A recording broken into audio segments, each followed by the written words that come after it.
आदाब, मैं साइमा खान हाजिर हूँ दुनिया की सियासी, समाजी और इक़्तिसादी सूरत हाल पर ख़ास प्रोग्राम लेकर। दुनिया मेरे आगे। हमारी इस खास पेशकश में बात NSA मीटिंग की और इंडियन कंसर्न की। हाल ही में हमारे national security advisor Ajit Doval की सदारत में अफगानिस्तान क्राइसिस के मद्देनजर 8 मुमालिक रीजनल सिक्योरिटी डायलॉग का इनेकाद भारत ने किया, जिसका मकसद काबुल पर तालिबान के काबिज होने के बाद भारत में दहशतगर्दी, बुनियाद परस्ती और मनशियात की स्मगलिंग के बढ़ते हुए खतरात से निपटने के लिए इंटरनेशनल कोऑपरेशन को मजबूत बनाना और मुश्तरका नुक्ता नज़र को मजबूत बनाना है। इसी मौजू पर बात करने के लिए हमारे साथ स्टूडियो में मौजूद हैं दो खास मेहमान, lieutenant general retired Syed Ata Hasnain और Manohar Parrikar Institute of Defence Studies and Analysis से डॉक्टर स्मृति पटनायक। आप दोनों ही मेहमानों का हमारे स्टूडियो में बहुत बहुत खैर मकदम है। जनरल साहब, मेरा सबसे पहले आपसे सवाल यही रहेगा, आपका क्या कहना है इस बारे में? देखिए, पिछली दफ़े आपको याद होगा जब तालिबान 1.0 बना था तो 1996 में तो 3 देशों ने उनको मान्यता दी थी, सऊदी अरेबिया, UAE और पाकिस्तान। दोनों UAE और सऊदी अरेबिया तो इस दफे बिल्कुल ही हट गए हैं और इस अफगानिस्तान के मैनेजमेंट के बारे में, स्ट्रेटेजिक मैनेजमेंट के अंदर भी उनकी शिरकत बहुत कम शिरकत उन्होंने की है। पाकिस्तान तकरीबन अकेला रह गया। अगर पाकिस्तान इस वक्त उनको मान्यता दे, किसी तरह से लेजिटिमेसी दे, उसको ये डर रहेगा कि क्या दुनिया उसको बैकिंग करेगी कि नहीं। उनकी कॉन्फिडेंस एक तो OIC के अंदर, OIC भी बटी हुई है, OIC भी एक नॉर्थ और साउथ के अंदर बटी हुई है, तो उनको ये कॉन्फिडेंस नहीं है कि उसके अंदर उनको मान्यता मिलेगी कि नहीं। सऊदी अरेबिया के साथ वो अनबन नहीं चाहते किसी हालत में, क्योंकि सऊदी अरेबिया के ही एक ऐसा देश है जो उनको फाइनेंशियल जिस स्ट्रेट्स में जो हैं उसके अंदर उनकी मदद कर सकता है, UAE उनकी मदद कर सकता है। तो मैं समझता हूं पाकिस्तान समझ रहा है कि दुनिया के साथ चलकर इस तरीके से, मगर अपना एक अलग नैरेटिव बनाना, शायद इसी के साथ उनके स्ट्रेटेजिक मैनेजमेंट में शायद वो किसी तरह से सक्सेस पा पाएंगे। जी हाँ। लेकिन अब जो पाकिस्तान है वो खुद FATF के ग्रे लिस्ट में अभी भी है, तो उस पर आप क्या कहेंगे? क्या वो टेररिज्म के लिए अभी भी वो जाना जाता है और क्या भारत को इसका फायदा मिलेगा? देखिए, जहां तक FATF का सवाल है, पिछले कुछ सालों से वो ग्रे लिस्ट के ऊपर है जी। हमारी तो कोशिश है कि वो ब्लैक लिस्ट पर आए। हाँ। इसके पर मगर पाकिस्तान हर कोशिश में है। उसके पास 27 कंडीशंस FATF ने ले डाउन की थी, तकरीबन 24-25 कंडीशंस उन्होंने मीट कर दी हैं और बाकी कुछ रह गई हैं। तो उनको मालूम है कि जरा मुश्किल है, वो ग्रे लिस्ट से एग्जैक्ट हटना तो बड़ा मुश्किल है, और अमेरिका जैसे देश, यूरोपियन यूनियन चाहेंगे कि वो प्रेशर जो है इनके ऊपर बना रहे, क्योंकि वो एक जरिया है जिससे पाकिस्तान के ऊपर कुछ हद तक प्रेशर बना रहता है। तो मैं समझता हूं कि पाकिस्तान ने जितनी कोशिश करनी थी वो कर ली, अभी भी इस कोशिश में जारी है उनके तरफ से दुनिया को के सामने साबित करने का कि उनका जो है कोई हाथ नहीं है टेररिस्ट फंडिंग के अंदर, इन चीजों के अंदर, और वो तो चाह रहे हैं कि किस तरह से दुनिया के साथ सहमति हो तालिबान की। तो मैं समझता हूं कि इस वक्त जो है ये FATF का प्रॉब्लम तरह एक आप समझ लिए हैंगिंग इन सस्पेंशन इस वक्त है, और अगली मीटिंग्स में देखा जाएगा कि कितनी बढ़त, कितनी प्रोग्रेस की है पाकिस्तान ने जहां तक फाइनेंशियल इसके बारे में कंसर्न है। हाँ जनरल साहब, एक सवाल मैं आपसे ये जानना चाहूँगी कि जिस तरह से मनशियात का मामला यहाँ पर रह गया है, आपसे ज़रूर जानना चाहूँगी कि जिस दिन आपने कहा कि वहाँ के नौजवान भटक रहे हैं, अगर वो उनके पास कोई रास्ता नहीं नज़र नहीं आएगा, और अफगानिस्तान के ऊपर हमेशा से इस तरह के इल्ज़ाम लगते रहे कि उनकी आमदनी का जो ज़रिया है वो मनशियात है, इस तरह के मतलब आप यहाँ पर सेंट्रल यूनिवर्सिटी कश्मीर के चांसलर हैं, नौजवानों को आप इस नज़र से किस तरह से देखते हैं? और ख़ास तौर पर वहाँ पर जिस तरह वेपन्स हैं वो भी एक बड़ा मसला है कि अमेरिका के इतने सारे वेपन्स वहाँ पर रह गए हैं, वो कहीं गलत हाथों में ना चले जाएं, वो भी एक कंसर्न है। उन सब पे क्या कहना है आपका? देखिए, जहाँ तक हथियारों का सवाल है, एक तो अमेरिका की तरफ से ये बड़ा अजीब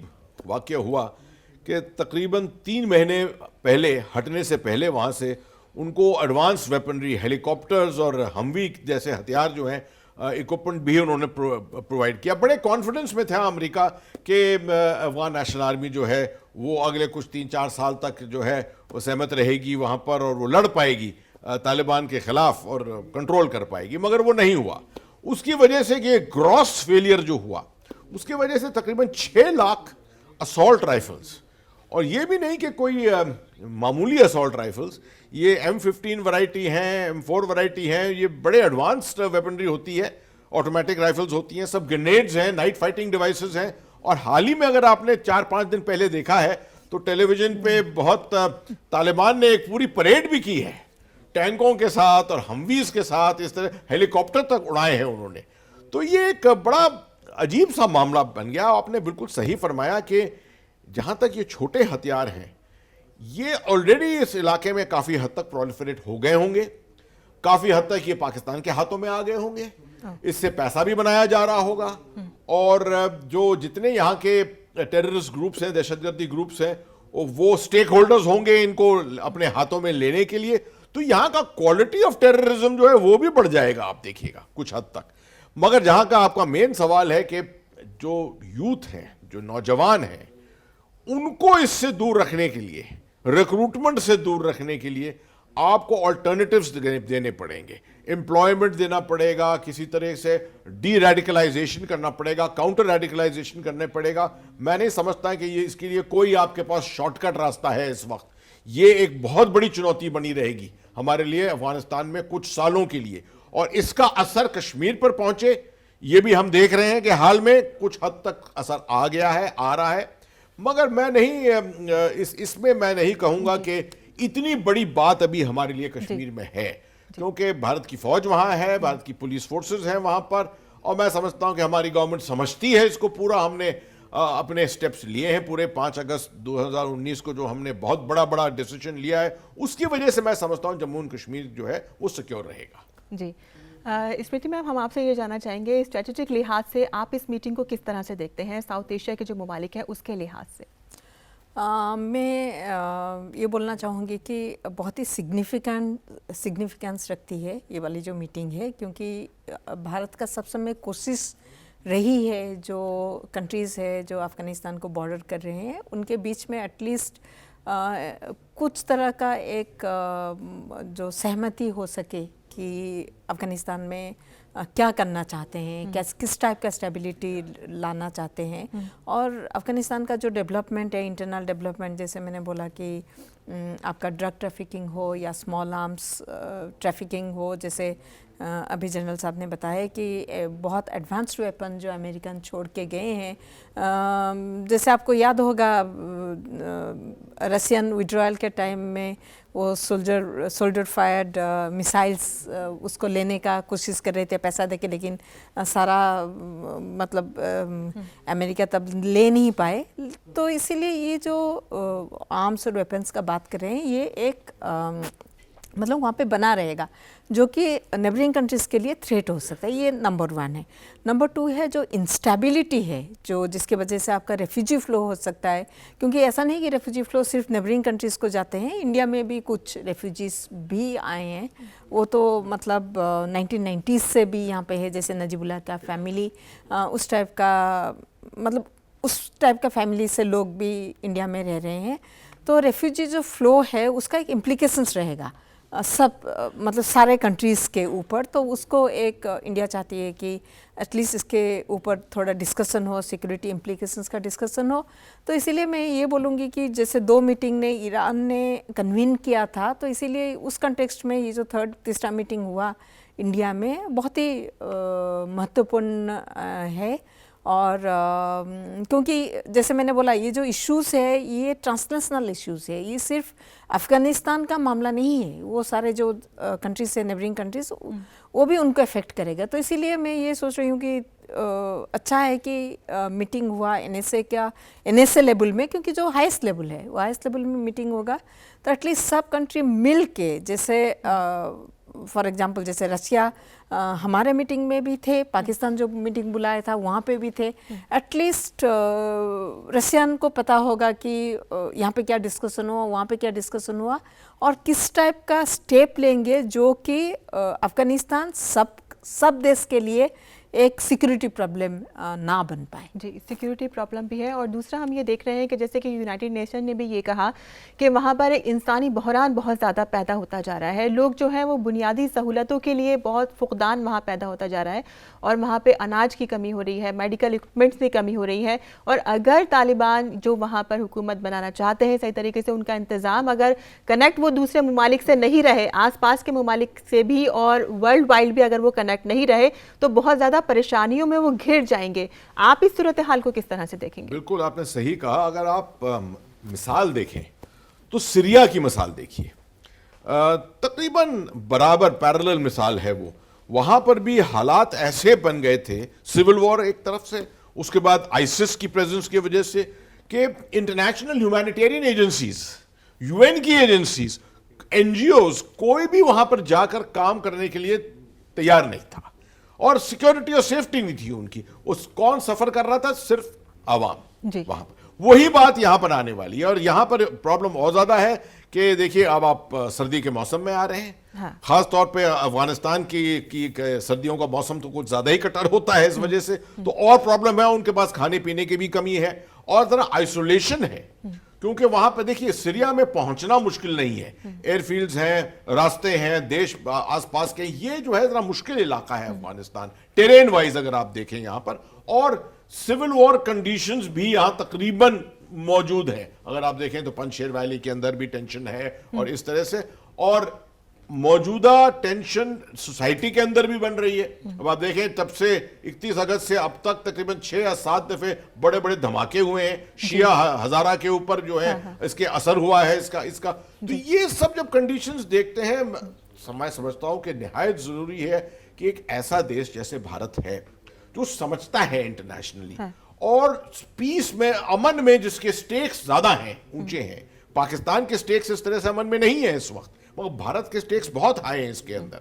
और वो साथ में सहमति रखता है ईरान के साथ, रूस के साथ, ताजिकिस्तान जिसकी अफगानिस्तान और पाकिस्तान के साथ काफी अनबन है इस वक्त। हमारी तकरीबन सभी देशों के साथ हमारे अच्छे संबंध है और मैं समझता हूं कि भारत एक बहुत बड़ा लीड रोल इसमें प्ले कर सकता है, जिसकी वजह से ये कॉन्फ्रेंस जो है मेरे ख्याल में इतिहास में, बाहर में, बाद में ये मानी जाएगी कि ये एक बहुत ऐतिहासिक कॉन्फ्रेंस थी जिसने शुरुआत की थी पूरी ह्यूमैनिटेरियन एक्टिविटीज की, स्टेबलाइजेशन की और काउंटर रेडिकलाइजेशन और काउंटर टेररिज्म की हालतों को देखने की। सर, दोहा में भी जो मीटिंग हुई थी और जो मॉस्को में मीटिंग हुई है, उसमें हमने ये इस बात का अहद किया है कि ये जो वबा के साथ जो हम मदद पहुंचा रहे हैं वो अब भी हम पहुंचाते रहेंगे, लेकिन पाकिस्तान इसमें बार बार अड़ंगा डाल रहा है।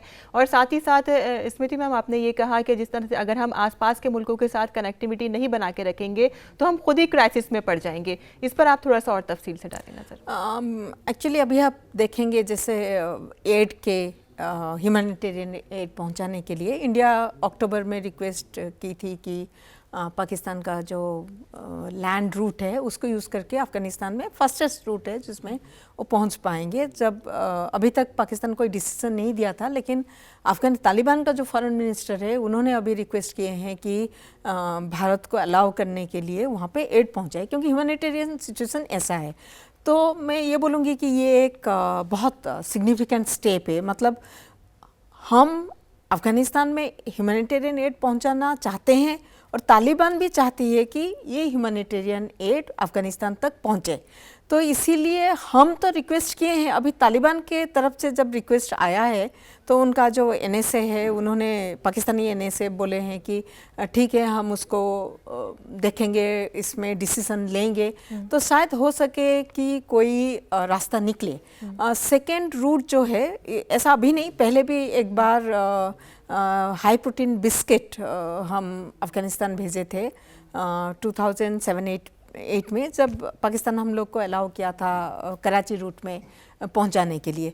तो हम, दूसरा रूट ये है कि एयर रूट तो ऑब्वियसली अवेलेबल है, लेकिन ईरान वाला रूट भी हम लोग इस्तेमाल कर सकते हैं। लेकिन यही है कि क्योंकि ये ह्यूमैनिटेरियन एड है, ह्यूमैनिटेरियन एड के लिए जब पाकिस्तान को पता है कि अफ़गानिस्तान के अंदर क्या चल रहा है, तो मैं ये सोचती हूँ कि एटलीस्ट यहाँ पे तो मतलब अलाउ करना चाहिए। लेकिन वो जैसे मैंने बोला कि ट्रांजिट रूट्स जो है इंडिया के लिए आपका ईरान रूट ही अवेलेबल है, जिसमें हम लोग चाबार पोर्ट बना रहे थे अफगानिस्तान और ईरान के साथ, इसीलिए कि अफगानिस्तान को पहुंचने के लिए सिर्फ पाकिस्तान एक ही रूट नहीं होना चाहिए, दूसरा रूट है। तो हमारे लिए यही मैं बोलूँगी कि पाकिस्तान रूट छोड़ के ईरान, मुंबई से या गुजरात से आप ईरान पहुंच सकते हैं ह्यूमैनिटेरियन एड भेजने के लिए। लेकिन अगर पाकिस्तान अलाउ नहीं कर रहा है जो ह्यूमैनिटेरियन एड पहुंचाने के लिए अफगानिस्तान तक अपना रूट अलाउ नहीं कर रहा है, तो पाकिस्तान को एक्सपोज करती है। आप एक तरह बोल रहे हैं कि तालिबान सरकार को रिकॉग्नाइज करिए, वहाँ पे ह्यूमैनिटेरियन क्राइसिस है, जो इंटरनेशनल कम्युनिटी है वो अफगानिस्तान का सिचुएशन को ह्यूमैनिटेरियन क्राइसिस के तरफ से देखना चाहिए। और दूसरी तरफ आप अलाउ नहीं कर रहे जब इंडिया चाह रहा है मेडिसिन पहुंचाने के लिए, व्हीट पहुंचाने के लिए, तो ये एक डबल स्टैंडर्ड जो है वो नज़र आ रहा है। जनरल साहब, मैं आपसे एक आखिरी सवाल ये करना चाहूँगी आपसे कि हमारे पीएम ने भी G20 समिट में ये कहा था कि अभी दुनिया को देखना चाहिए, नज़र रखनी चाहिए उनके ऊपर कि वो किस तरह की हुकूमत वहाँ पर बनाते हैं। लेकिन अभी तक कोई कॉन्क्रीट हुकूमत वहाँ से निकल कर नहीं आई है और उन्होंने कहा है कि अब तो फिलहाल UN नेशन को भी वहाँ पर एक अहम रोल अदा करना चाहिए। उस पर आप क्या कहते हैं? मैं बेशक इस साथ सहमत हूँ मैं बिल्कुल। UN को अब एक इनिशिएटिव इसके ऊपर ज़्यादा लेना चाहिए।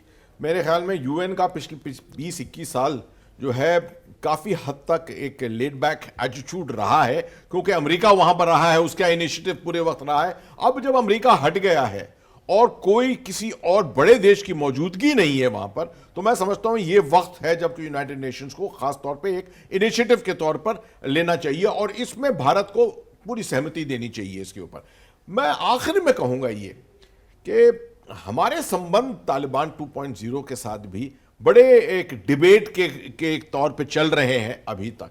मैं समझता हूं कि स्ट्रेटेजिकली भारत को ऐसे संबंध बनाने चाहिए तालिबान के साथ कि आखिरी में भारत ही ऐसा देश रहे जो तालिबान के लिए गो टू नेशन बन जाए। क्योंकि अगर आप देखें तो ये काबिलियत सिर्फ भारत के अंदर है। चीन दूर है, रूस दूर है, सेंट्रल एशिया की काबिलियत इस तरह की है नहीं, ईरान के अंदर उस तरह की काबिलियत नहीं है। भारत जो है वो दूर भी नहीं है और एक ह्यूमैनिटेरियन असिस्टेंस के लिए हर वक्त तैयार है।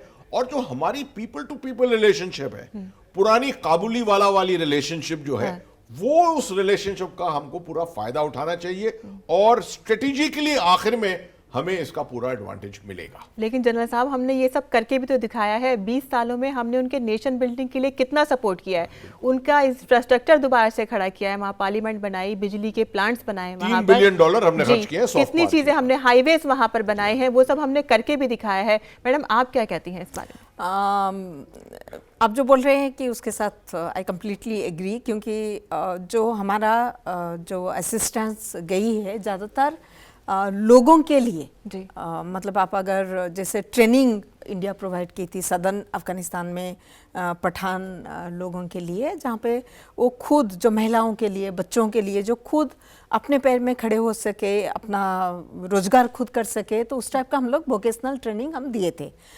उसको छोड़ के जैसे मतलब इंडिया को आके जैसे ट्रीटमेंट के लिए, वो भी हम लोग इनकरेज किए थे।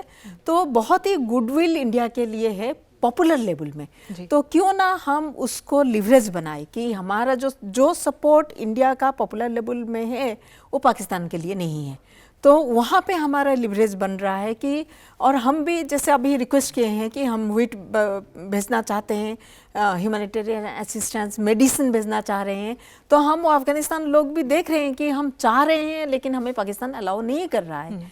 तो इसीलिए ये जो गुडविल है वो हमारा, मतलब जो 20 साल का जो इन्वेस्टमेंट है, वो इन्वेस्टमेंट यही गुडविल है, पैसा का बात नहीं है। अब $3 बिलियन तो मतलब भारत जैसा इकोनॉमी के लिए इतना मायने नहीं रखता है, लेकिन जो गुडविल जो जनरेट किया है आपका $3 बिलियन के इन्वेस्टमेंट के लिए, वो हमारा मतलब एक जो ये मैं बोलूँगी वो हमारा ही एक तरह का इन्वेस्टमेंट है जो हम और भी उसको यूटिलाइज कर सकते हैं बन रहने के लिए। अफ़गानिस्तान का अभी जो क्राइसिस चल रहा है उसमें भारत एक इम्पोर्टेंट देश है, वो बन रहने के लिए मैं ये बोलूँगी कि वो गुडविल मतलब इनफ है। जी, जनरल साहब, आप भी एक आखिरी रिमार्क्स हमको देखें। जैसे मैडम ने कहा कि गुडविल की बात हो रही है और दुनिया देख रही है कि हम चाह रहे हैं वहाँ पर मदद करना उन लोगों के, लेकिन वो कुछ एक पाकिस्तान एक तो उसमें अड़ंगा डाल रहा है और बाकी आप ये तालिबान भी शायद आगे जिस तरह से पीछे से तो बैकडोर से तो बात चल रही है, लेकिन फिर भी आगे के मामले इस तरह से नहीं हो पा रहे हैं। लेकिन वहाँ के जो अवाम हैं वो किस तरह से सोचते होंगे? मैं समझता हूँ कि जिस तरह से उनके रिप्रेजेंटेटिव डिप्टी फॉरेन मिनिस्टर जो बने कुछ दिनों के लिए अब्बास तैनकज़ाई, उन्होंने दोहा में जिस तरह से उन्होंने हाथ बढ़ाया था और हमारी एम्बेसी में आकर हमारे एम्बेसडर के साथ मुलाकात की थी, वो एक बहुत बड़ा जेस्चर था। वो जेस्चर मैं समझता हूँ वो एक तालिबान की तरफ से एक जेस्चर था कि रास्ते खुले हैं, दरवाजे खुले हैं। भारत को पुराने तालिबान को नहीं देखना चाहिए, सिर्फ आगे आगे चीजें बदलती रहेंगी। इसमें अड़ंगा, आपने बिल्कुल सही कहा, अड़ंगा जो है वो पाकिस्तान तो लगाए रखेगा, मगर भारत बड़ा देश है, भारत की पहचान है दुनिया में, हमारी डिप्लोमेटिक काबिलियत है, हमारी इकोनॉमी है जो बहुत बड़ी चीज है। इन सबको अगर मिलाकर देखें और फिर हमारी सरकार इसको समझती है अच्छी तरीके से, मैं समझता हूं कि भारत एक बहुत बड़ी अहमियत वाला रोल जो है उसको प्ले कर सकता है अफगानिस्तान में, और ये कॉन्फ्रेंस जो है उसकी एक शुरुआत है। जी, आप दोनों से डिस्कशन बहुत बहुत अच्छा रहा और वक्त की थोड़ी सी कमी है, इसलिए हमें अपना प्रोग्राम अब ख़त्म करना पड़ेगा। तो आप यहाँ पर आए, इसके लिए आपका हम बहुत तहे दिल से शुक्रगुजार हैं, अपना कीमती वक्त निकाल के। और हमारी इस ख़ास पेशकश में फ़िलहाल बस इतना ही। हमारे इस प्रोग्राम पर आपकी क्या राय है और आप हमें इसके लिए हमारे ईमेल आईडी पर अपना मैसेज भेज सकते हैं। हमारी ईमेल आईडी है ddurduspecial@gmail.com। और इसी के साथ ही हमारी पूरी टीम को दें इजाज़त। आदाब।